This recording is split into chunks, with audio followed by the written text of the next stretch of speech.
J'avoue, je me suis laissé déborder. Alan Food Challenge qui, pour moi, ferait du fake. J'aurais pas dû me laisser influencer. Coupe au montage, plat sous-pesé, les rumeurs de tricherie se font de plus en plus fortes. Tombe dans l'engrenage, toujours plus. J'ai pas su m'arrêter.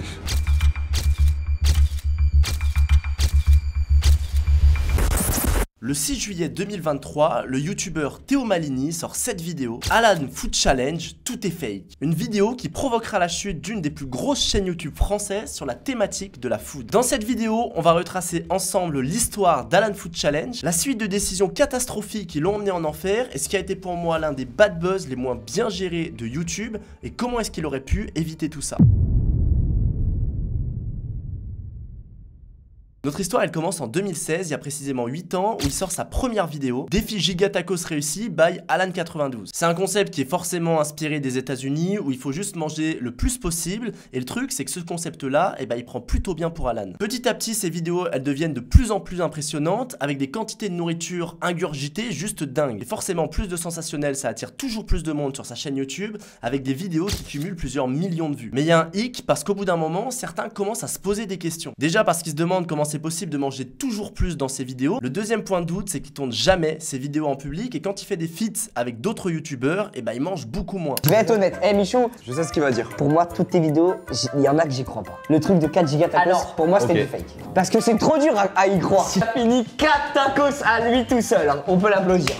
Alors là, il mange seulement 4 tacos, c'est déjà très bien, mais c'est très loin de ce qu'il a l'habitude de faire sur sa chaîne, et forcément, ça attire des soupçons. Le dernier point, comme on l'a déjà dit, c'est que le gars, il mange des quantités absolument folles de nourriture, et il termine ses vidéos, il est tranquille, comme s'il avait fait un petit repas. Alors que manger autant de nourriture, même pour des professionnels, même pour des gens qui ont l'habitude, ça reste quand même un énorme exploit. Et quand on voit des vidéos de youtubeurs américains qui font le même concept, ceux qui mangent autant de nourriture que lui, à la fin des vidéos, on voit qu'ils sont complètement morts, et on voit que c'est assez difficile pour eux. Et malheureusement pour lui, ce qui devait arriver arriva. Le 6 juillet 2023, le youtubeur Théo Malini sort cette vidéo dans laquelle il accuse Alan, dit que toutes ses performances seraient fake avec plusieurs arguments à la clé. Déjà, les défis d'Alan sont scientifiquement impossibles selon lui, le corps humain il peut pas ingurgiter autant de nourriture et manger 5 giga tacos, c'est tout simplement pas faisable. Comme on le disait tout à l'heure, les rares vidéos où Alan se montre en public ou fait des feats avec d'autres youtubeurs, il mange beaucoup moins que dans ses vidéos. Mais surtout, et le truc qui a provoqué un énorme bad buzz, c'est que Alan ferait des cuts sur ses vidéos et couperait les moments où il recrache la nourriture. Ce qu'il ferait, c'est qu'il mangerait une partie de la nourriture, il la recrache juste après, et donc le monteur s'occuperait de faire plein de petits cuts, sauf que vu que la vidéo est accélérée, on s'en rendrait même pas compte. D'autant plus qu'il n'y a pas de repère de temps sur ces vidéos, il n'y a pas d'horloge, il n'y a pas de chronomètre, donc on peut pas vérifier que des fois il y a des sauts de temps qui pourraient correspondre à des cuts dans la vidéo ou à un montage. Alors là, Alan il est pris au piège et c'est le début de la fin pour lui. Je donnerai mon avis juste après, est-ce que c'est fake ou pas, parce qu'il y a une vidéo qu'Alan a fait qui est passée totalement inaperçue, où il avoue justement qu'il a faké pas mal de ses vidéos. Mais ça peu importe, parce que pour moi il y a un truc qu'on peut pas nier, c'est que ce bad buzz là, pour moi c'est l'un des pires bad buzz en termes de gestion sur YouTube. Ça a été juste géré n'importe comment. Même Norman qui était sacrément dans la sauce, je trouve qu'il s'en est mieux sorti avec sa vidéo d'excuses. Là Alan il a pris plein de décisions, mais pour moi c'est les pires décisions qu'il aurait pu prendre. Déjà, Alan il décide de répondre à Théo en annonçant un live sur Twitch le dimanche 9 juillet. Le défi Giga Tacos en live pour montrer que c'est pas fake et que effectivement il peut manger des grandes quantités de nourriture. Alors dans l'idée pourquoi pas, au moins il serait en live, on va pouvoir voir ses performances, mais en fait le truc c'est que ça a été géré n'importe comment, d'autant plus que dans ce live, il annonce qu'une vidéo qu'il a faite a été truquée effectivement, mais que tout le reste est vrai. Donc forcément ça commence à faire gros parce que là il commence à avouer qu'il a truqué des vidéos, d'autant plus qu'après il va s'enfoncer de plus en plus. Pendant son live, il va le structurer en 2 temps. Le premier temps il va faire une session questions-réponses pour répondre à toutes les questions. Et dans le deuxième temps, il va faire le défi Giga Tacos où il va manger en live. La première chose qu'il va annoncer, c'est qu'il arrête les défis de bouffe parce qu'il a 31 ans et qu'il n'arrive plus à digérer autant qu'il y a 5 ans. Bon, vous en doutez, mais tout le monde trouve ça bizarre qu'il arrête les défis bouffe pile quand il est dans la sauce. Il dit que les gens devraient mieux se concentrer sur les actualités et les problèmes qu'il y a dans le monde plutôt que d'analyser ses vidéos. Et en plus de ça, il avoue qu'en fait, il n'y avait pas une vidéo qui était fake, mais il y en avait 3. Et en fait, tout le monde commence à trouver ça de plus en plus louche. Bon, c'est fini, il répond à toutes les questions et là, il annonce qu'il va manger 2 Giga Tacos tacos en live, c'est quand même une super performance, hein. C'est quand même compliqué de manger 2 giga tacos, mais souvenez-vous, sa vidéo phare, il avait mangé 5 giga tacos, donc c'est quasi 3 fois plus. Le premier problème, c'est que les giga tacos qu'Alan sort durant le live, eh ben, ils sont bien moins gros et bien moins épais que des vrais giga tacos. En fait, on a l'impression qu'il a fait lui-même le tacos ou qu'il a enlevé de la garniture à l'intérieur. Je vais vous montrer une photo d'un vrai giga tacos et une photo juste après d'un giga tacos qu'il a mangé pendant son live. Alors là, forcément, il y a plein de gens qui se sentent bernés. Et pour empirer encore plus la situation, parce que les gens voient que le giga tacos est tout fin, tout le monde lui demande de peser le tacos et il y a son pote à côté de lui qui lui dit bah écoute, est-ce qu'on prend une balance? Et regardez le regard qu'il fait. Tu veux savoir, tu veux une balance? Bon, il a pas l'air très serein, on le voit, mais un truc que je comprends pas, c'est que tu sais que ce live, il va être visionné devant des dizaines de milliers de personnes. Tu sais que le live, il va être enregistré, qu'il y a plein d'extraits qui vont être repartagés derrière sur tous les réseaux, sur TikTok, etc. Donc tu dois être absolument impeccable, et d'autant plus si tu fais un live, c'est super pour prouver justement que t'as pas fait du fake. Mais en fait, si tu le fais n'importe comment, bah ça te décrédibilise plus qu'autre chose, et c'est ce qui s'est passé. Plus de ça, il met énormément de temps à finir son tacos, là tout le monde s'impatiente, alors que dans ses vidéos, il met beaucoup moins de temps. Et il finit même pas le deuxième tacos, il finit uniquement la moitié. Bon, je vais vous décevoir, je vais arrêter là. Encore une fois, avec une justification qui est pas terrible et un peu douteuse, là c'est la fin du live et c'est aussi la fin pour Alan. Le lendemain, tout le monde reprend l'affaire, y compris des médias nationaux, et le pire c'est qu'il ressort une vidéo quelques mois plus tard, sans communiquer, où il fait genre de rien et forcément il se prend une tollée. D'autant plus que pendant un petit moment, il changea le nom de sa chaîne pour ne plus s'appeler Alan Food Challenge, mais juste Alan Food, et voilà son explication. Même si je pense que vous l'avez compris, maintenant il y a challenge, moi j'en ai un petit peu marre. Ok, j'ai un bon appétit, je mange beaucoup, j'aime découvrir des restaurants, des concepts, des chefs, mais je devais manger un monoproduit fois X quantité, comme par exemple 40 cheese de chez McDo ou je sais pas quoi, ou le giga tacos, ou j'en passe, des monoproduits vraiment de fast food, très industrialisé, très salé et tout. Franchement, j'ai plus l'envie de faire ça, j'ai passé l'âge. Bon, on peut se dire qu'il y a mieux quoi.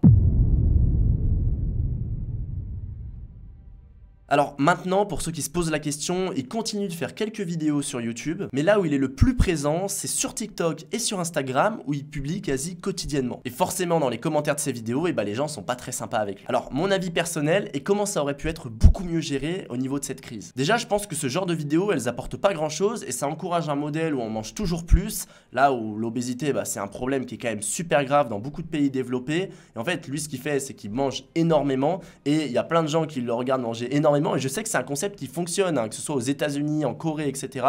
Qu'il y a plein de gens qui aiment regarder ce genre de vidéos. Personnellement, je pense que vous avez beaucoup mieux à faire que regarder ce genre de vidéos. Et je pense que le concept et même ce style de vidéo, il y a toujours plus de drama, où on doit toujours faire plus, manger plus. Bah malheureusement, c'est ce qui fonctionne sur YouTube. Mais là, vu que c'est quelque chose avec de l'alimentation, où il y a quand même beaucoup de gaspillage, je trouve vraiment que c'est pas un genre de vidéo qui est ultra intéressante. Mais ça reste mon avis personnel, et je pense qu'il est aussi biaisé, parce que j'adore par exemple des vidéos de youtubeurs comme MrBeast qui en font toujours plus. Mais là, c'est pas avec de la nourriture, c'est avec de l'argent, et ça peut soulever aussi d'autres problématiques. Mais en fait, en dehors de ça, bah, je pense qu'on peut se poser la question, qu'est-ce qu'il aurait pu mieux faire et comment éviter ce bad buzz? Et on peut même se poser la question, qu'est-ce qu'on aurait fait nous si on était à la place d'Alan Food Challenge? Parce que en fait, il faisait des vidéos, quand il voyait qu'il faisait des vidéos toujours plus sensationnelles, bah, ça fonctionnait mieux. Et si c'est votre métier, bah, c'est la plateforme aussi, c'est ce que les gens attendent, et ça vous pousse à toujours faire plus de sensationnel. Si vous voyez que vous mangez 5 giga tacos, ça fait 5 fois plus de vues. En fait, je suis sûr qu'il y en a beaucoup d'entre nous qui auraient pu se dire, bah ok, quitte à gaspiller de la nourriture, bah je suis prêt à faire ce genre de vidéo parce que c'est ce que les gens attendent. Attention, je dis absolument pas que c'est quelque chose de bien ou que c'est quelque chose à faire, mais par contre, si on était dans son cas, je pense que toute son activité et tout son business était basé sur un système de vues où il devait faire toujours plus de sensationnel, et je pense qu'à un moment il s'est perdu et qu'en fait il pensait pas être rattrapé par tout ça. Le truc c'est que là les gens se sont sentis trahis parce que c'était ultra mal géré. La première chose c'est qu'il se fait dénoncer par une vidéo YouTube de Théo. Là il annonce un live, ce qui aurait pu être très bien, mais il annonce en même temps que oui, il avait fake une vidéo, ce qui pour moi est pas terrible, il aurait dû l'annoncer avant, mais c'est sûr que c'est toujours beaucoup plus compliqué à annoncer. Puis en fait il a fait que fuir la situation, et en fait non, il n'y a pas une vidéo qui est fake, mais il y en a 3. Après il fait son live avec plein d'erreurs, il y a le coup de la balance, le coup des tacos tout fin, il répond pas à toutes les questions,